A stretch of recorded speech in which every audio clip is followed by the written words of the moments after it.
I try to never write the same song twice because generally when I have an idea and I execute it and I'm happy with it, I'm like, okay, cool, I did that. Let's move on to the next fun, shiny thing.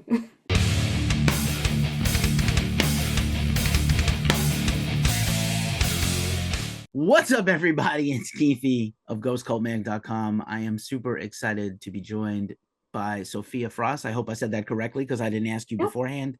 Sofia Fraz, aka of the project Exiled Hope, and you've probably seen her all over the web doing other things, talking about legal matters. So much to unpack and talk about. But first off, welcome. Thank Uh, you. I have been a fan for a long time since you have appeared in my universe, and I'm really excited about everything you have going on. It seems like you've been extremely busy. I know you have a break from law school right now, Yep. and the music industry and law is your focus, which I'm also interested. We don't have to totally delve into that today because you do enough of that other places, and we don't want to give out false advice to anybody or say something in passing that can be denoted as Yeah. advice someone should take, because Mhm. every single case of every single thing is a special individual snowflake. I have my own music career where I had some legal problems. Some people tried to bone me out of my copyright for music So I wrote. I left a band and I was like, you can play my music, but you can't own my music. You can we play my actually stuff all have you a want. we have a case going on about that at the law firm that I work with.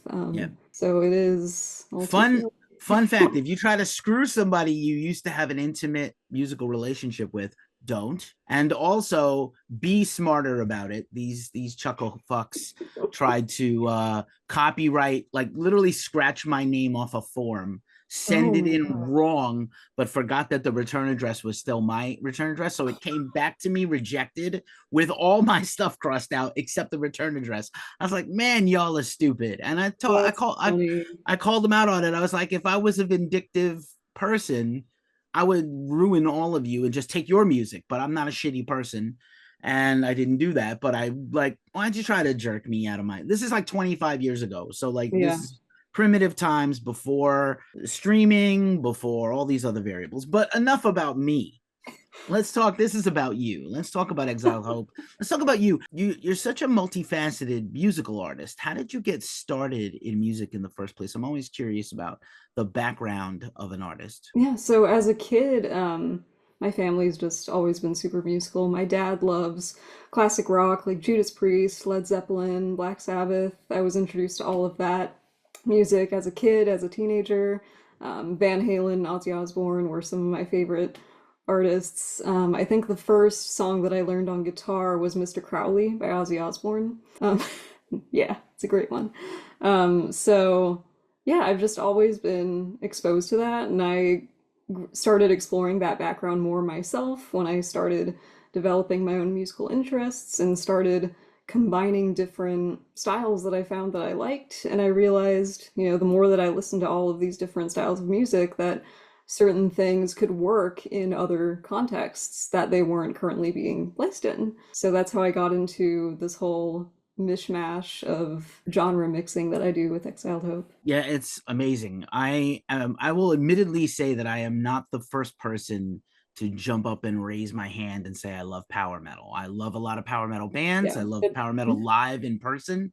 I feel like it's a genre that lends itself to live performance. I was like a theater kid, so I love that, but like I don't sit around and listen to it. At the same time, the way you put it into your music, I really love. It's like, oh, this, why didn't someone else? I don't think anyone has ever done this, or if they have, I'm not aware of them. And why hasn't anyone put this together before? Like, let's put black metal and power metal together. They actually are like cellmates and the best person ever. See, that's so funny to me because I'm always worried that I'm like subconsciously copying from bands that I'm influenced by. Like one of my biggest influences, Seven Spires, just put out an album like a couple of days ago, and I feel like they also blend black metal and power metal very well. I'm also a huge fan of Vintersea. I don't know if you know them. They combine like prog and melodeath together, and it's really cool. So I don't know, it's always funny to me to hear that because I listen to so many bands that do that, so naturally it's going to bleed into my music. And I always just to me, because I guess because I'm deep in this world, it doesn't feel as original to me as it might to someone who's not already familiar with it. Fair enough. I'm gonna say Yeah. Seven Spires. Why are there not 1,000 bands doing Game of Thrones theme metal? And Yeah. also, if you're gonna be awesome and perform live in fuzzy slippers always as a singer. Um, Bare feet is a little questionable because stages are disgusting in most cases. Even if they're immaculate, they're gross still. And but yeah, they're amazing. New album's amazing. Vintage C, big fan. I always consider them more of like the mellow death with a little black metal influence, but you really blend the two. And I think your black metal influences and your black metal music is very prominent in your style. But there's other things. There's chamber music, there's classical influence, there's classic heavy metal, there's trad metal, whatever you want to say. All the genre tags are for publicists and writers, right? They're not Yeah. really bands. Don't I have a band that is XYZ. Bands don't usually do that. They just make their music. And then when it's time to kind of market themselves, they worry about where they fit in. Most people just make music. But I really have been digging. You've done this series of singles and videos. And I know you're very into video making now because you've been tracking your own progress Yeah. online. And you're very self-effacing, humble tweets about like, oh, I'm gonna just go all in on these videos. I am making content for the next year. And I think that's great because that's kind of how you have to do it these days. But Yeah. you do seem particularly prolific. It just seems that way that you put out something every few months, something new, you tease it out appropriately. No wonder you spend a lot of time hanging around publicists because it shows you know what you're doing. But I really have been digging Blood of the Ancients, especially, but also The Silence is Deafening. I'm a huge fan of. Probably my favorite track you put out, but Blood of the Ancients plus the video, Over for You, a bunch of stuff in 2023, starting to release stuff for 24, more to come. Yeah. And again, I don't know if people understand how like the pressure and the stress of law school anywhere with any discipline is impossible. I have many friends who have become lawyers. Some people wash out. Some people go through law school great, and then the bar kills them. Um, so I don't know where you're based out of, but like the certified exams are brutal, some of the hardest things next to like medical boards in the world. And business school is not as hard as law school for sure. I definitely opted for business school to become a marketer rather than law school and get my JD. So like much respect, first of all. Like it's a humongous commitment of time, and then you make music also, so I can't imagine. Thank you so much. Yeah, law school is the most difficult thing that I've ever done. It's a lot more like high school than college, except everyone is 30. um, it's just there's no comparison between undergrad and law school or even like other graduate programs in law school because I've probably talked about this on other interviews and having people who knowing people who've gone through law school, you probably know that your entire grade is based on one exam at the end and you're curved against your classmates, so it's extremely competitive. It's just I know like some people love it and they think it's really fun, but I'm just not one of those people. So Hey, full high marks, top marks, as my British friends say, for honesty, because it's hard. I've looked carefully into the work that goes into getting a JD degree anywhere, and it's hard. And I went through multiple tries at undergrad and grad school, and like I said, I have a business degree as well. So it's just like the pressure would be unbelievable. I was in a couple of cohorts that were also like pass fail, no real grades, no way to track your progress. You think you're doing well, but you don't really know until the mhm. very end. Did I pass? How am I doing? How am I matching up? It's really hard. And the amount of reading is numbing. Like, and I love to read, and I think it would kill me. And It's again, it's nothing like you've ever read before. And it's not even really the reading that kills you, it's the way the professors cold call that does. Because like if you don't know that you're getting called on that day, and even if you do know that you're getting called on that day, just you never know what they're gonna say. You don't know. It's difficult to prepare, and you're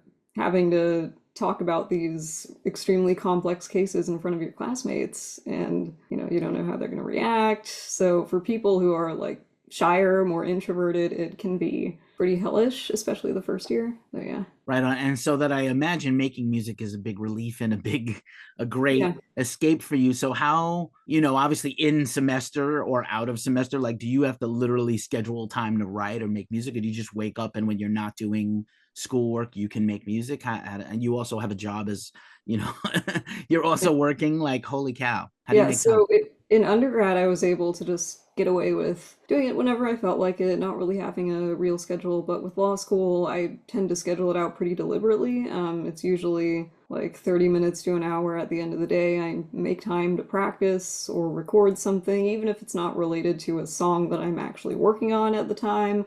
If it's just practice, if it's something that I'm doing that relates to music, I need to make time for that because I didn't do that the first semester and I did not feel like myself. It was like I just felt like a different person. Like I had lost a lot of who I was because I was in this new environment and not really understanding what I was doing, and I felt like I was going to fail. So, yeah, it's something where if I don't make time for it and am not deliberate about it, it won't get done. And it also doesn't feel genuine to me. Like it feels like I'm hiding from myself in a way if I don't actively put the time and put the work into it. Because I feel like, especially in an environment as competitive and, mind numbing as law school, you need that outlet to reconnect with yourself and your feelings and check in on yourself and to just make something that's unrelated to the world that you're in right now. Indeed. Also, eat, hydrate, sleep, shop for things, give your brain a break. You have to. At the same time, so when you go to compose, right? I'm always curious about this process because I feel like your main instrument is probably guitar, but is Yes. that the first thing you pick up? Do you make music first and then put vocals and lyrics and melodies together later? So the weird thing is that I was primarily a guitar player until I started like writing full songs by myself, doing all the instruments. So the interesting thing is that I used to do that. I used to start with guitar, but because I'm not really a keyboard player, it was hard to make the keyboard parts match the guitar parts when I started writing songs for Exiled Hope. So I would end up with these weird, disjointed feeling songs in the early days when I was first trying this out.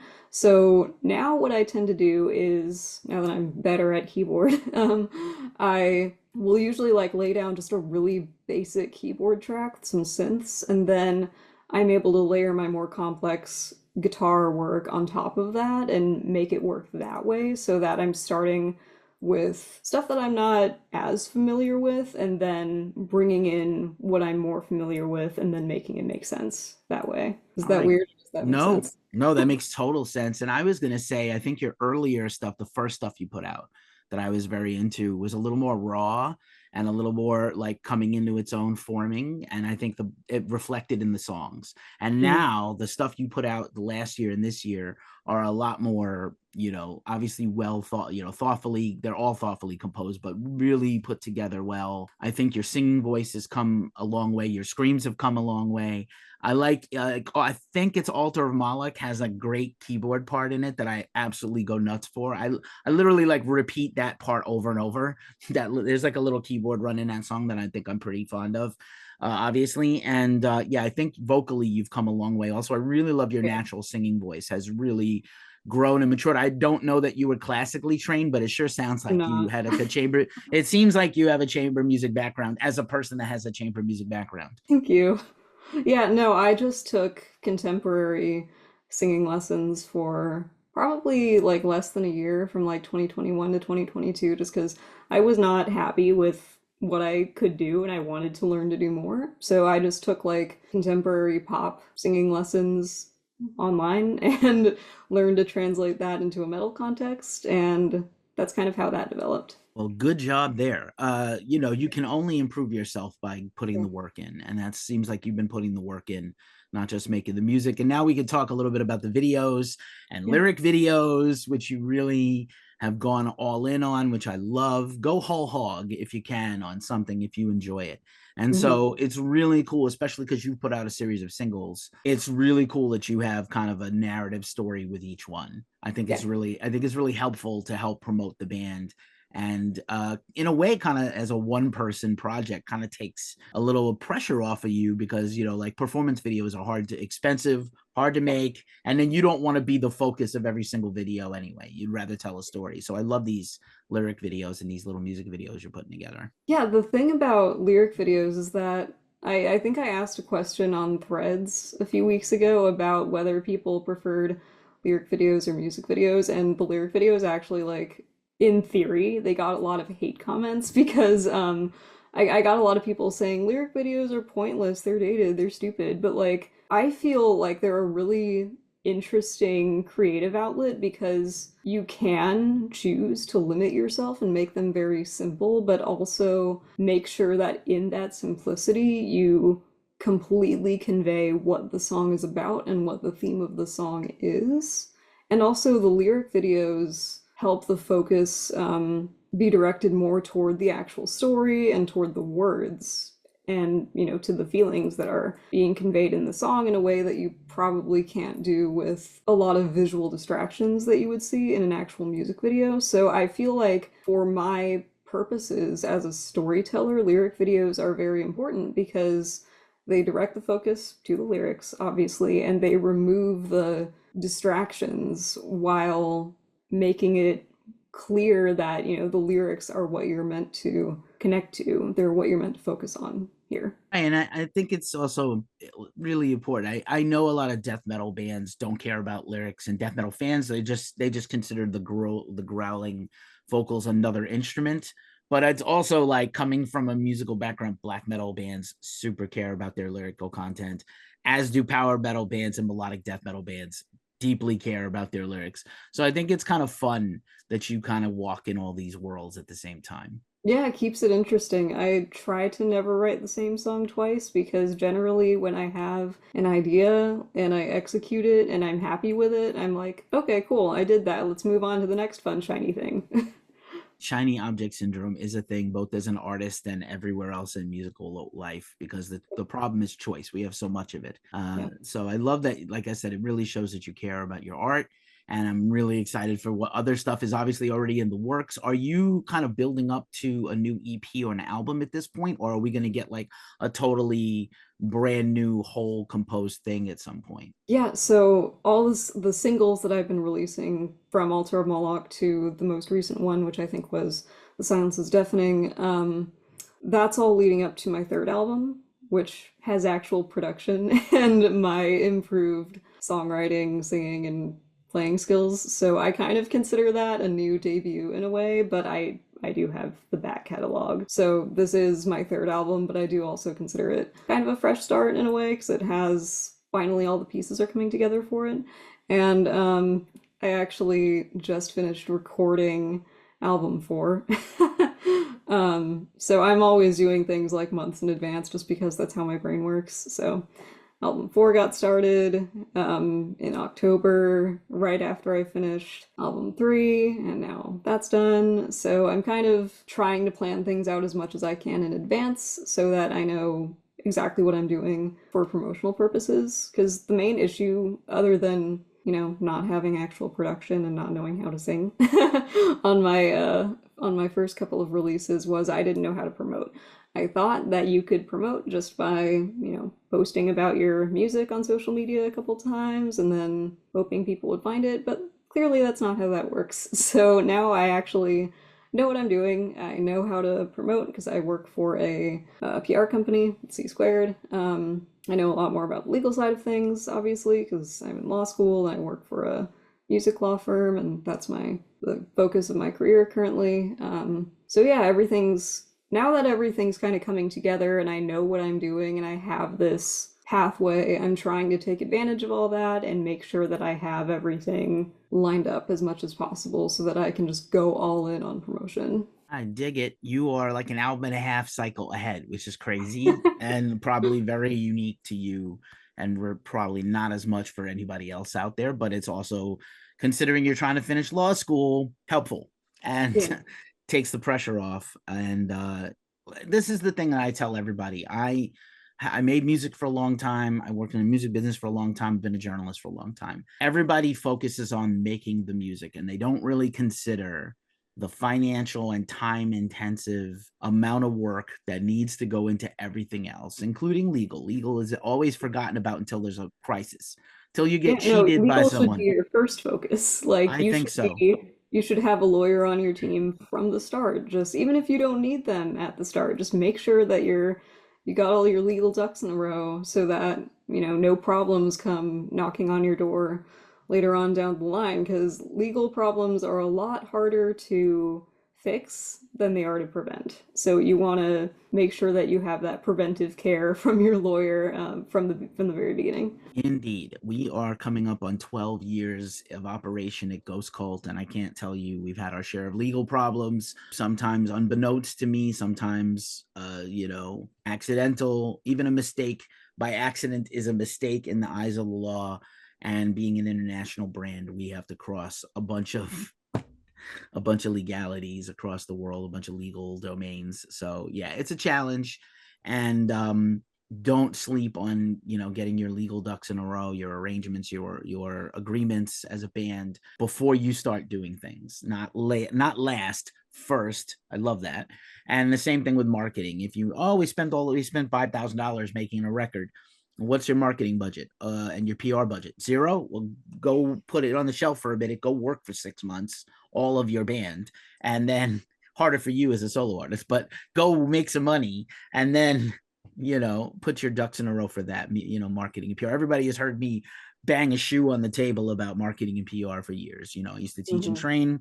I used to work with Curtis Dewar of C Squared. We used to do seminars together. You've been doing some seminars with them on some very gentle legal advice, because that's really all you can give without a Yeah. specific circumstance. But yeah, like, have a lawyer on your team, an actual lawyer, not your friend that thinks they know the law, Yeah. and And make sure also they know. not just a general practice lawyer either. You don't want your uncle who does like traffic tickets to review your record deal, because if there's one thing that I have learned about music law, it's that you need to understand the substance of what you're looking at in specific detail in order to understand these agreements, because if you don't, you're just going to be lost. Like there have been a couple of times while like during my internship last summer with the law firm, and now that I'm actually working with the law firm, even there have been a couple of agreements that I looked at where I'm like, I do not understand what this means, or I would not understand what this means had I not gained this background in the music industry. So you need a lawyer who deeply understands the music industry more than anything else. So true. And by the way, I used to be in a band with a lawyer. I had a Oh, pink. cool. Like 20 years ago, but it's actually the 20th anniversary of that band. That's not like a big. It was like a local New York City cover band, and that guy was a lawyer, and he's really talented, but he also didn't know anything about music law, and he would like spout things off. I was like, aren't you like a accident lawyer? Like, you're like a literally, his email was like Ambi Chaser 69, something gross, at AOL, like super boomer kind of dude. That's Talented great. though, like talented. But also I was like, you should not give us legal advice as a covers band and what we can do Yeah. and not do, because you don't actually know music law. We should get a music lawyer. And he was Yeah. angry.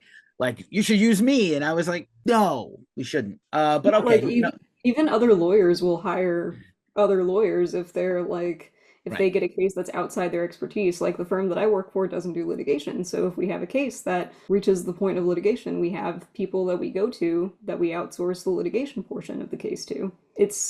I think just it's professional misconduct to take on a project that you don't deeply, understand. Right on.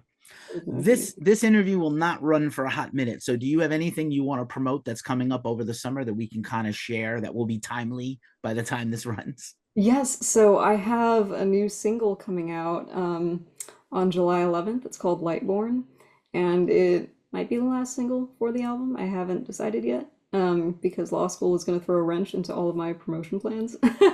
But so that single is coming out on July 11th, Lightborn by Exiled Hope. It's a very sort of Camelot meets Nightwish style song, and I'm very proud of it. I wrote it in 4 hours, I think the day before my second year of law school started. It's really, really deep to me emotionally, very meaningful, so I would really appreciate it if you checked it out. And I'm going to be releasing a lyric video on my YouTube channel for that song that will come out on the release date. So subscribe to my YouTube channel. It's just Exiled Hope, so that you can see that video the day that it comes out. And then I think the next thing that I want to promote is my other band, Forgotten Shrine.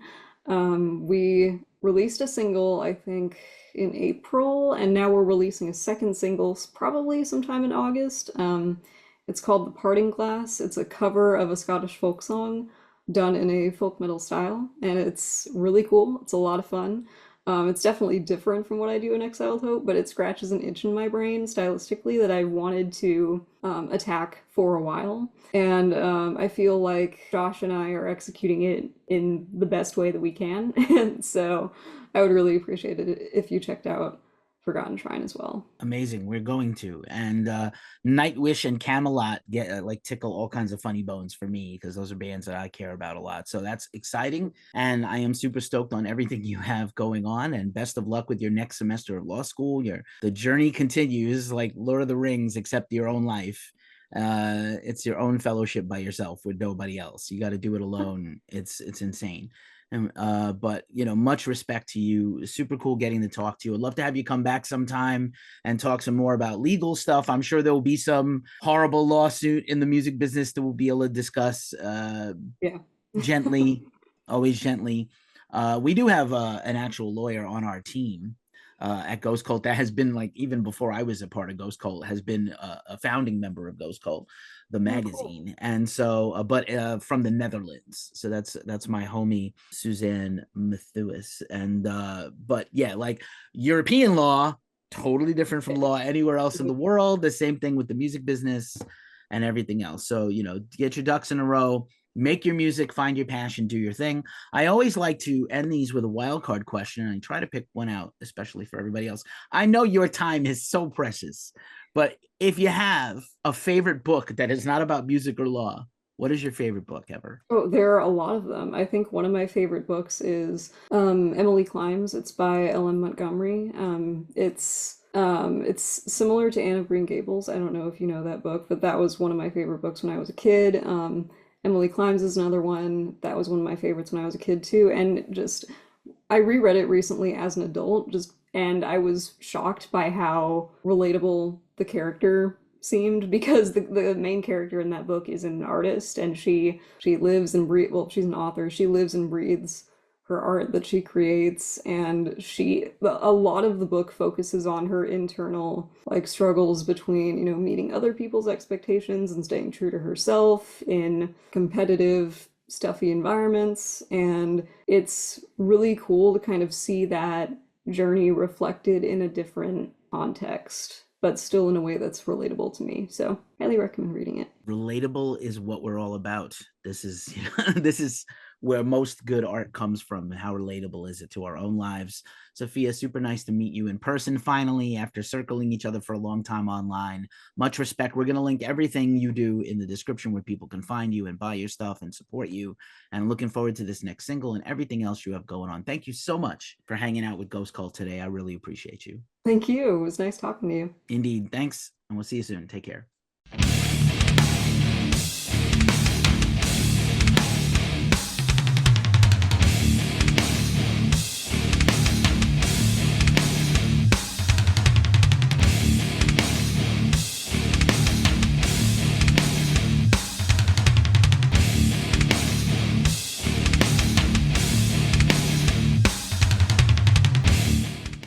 And now I don't know where the turn off button is. There it is. Okay. God damn it, Zoom.